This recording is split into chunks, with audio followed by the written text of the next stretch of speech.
Hello! Hello mga bestie! Happy Sunday everyone! It's another day to shine! Siyempre, habang ang iba ay nagpapahinga, nag-chill-chill, gusto ko rin naman. Pero no choice po ako. So, dahil wala rin namang gagawin at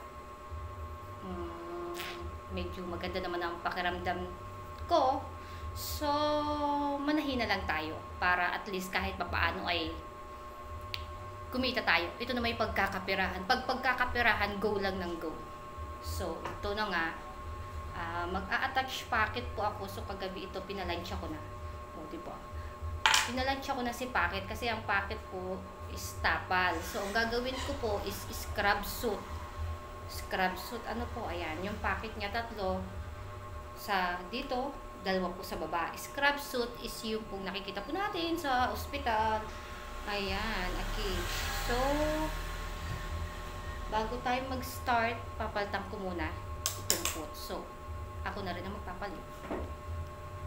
Ayan, pagpapalit. Magpalit muna tayo ng foot. Gamitin ko po is 1/16 na kanan. Kanan po. So, dalawa po ang klase ng 1/16, kanan at kaliwa. O, ituro ko doon po sa mga, kasi maraming software na alam po nila yung 1/16, pero syempre, hindi po nila alam kung alin po doon yung kanan or alin doon yung kaliwa.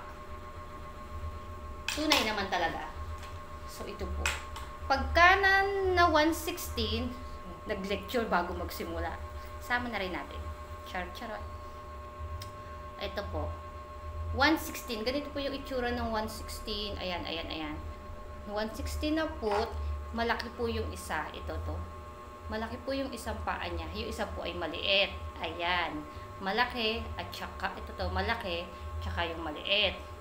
So, paano po malalaman kung kanan yung 1/16 or kaliwa? Kapag nakaharap po sa inyo yung foot, yan.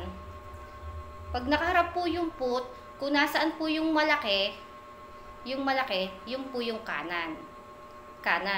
So, kung nasaan po ito namang, pag nandito po, halimbawa, kagaya itong isa, yung malaki nasa kaliwa, kapag nakaharap po, nakaharap sa inyo yung foot na ganyan. So, ito po yung kaliwa. Ganun po, para malalaman yung left and right ng 1/16. Parehas po silang 1/16 na foot.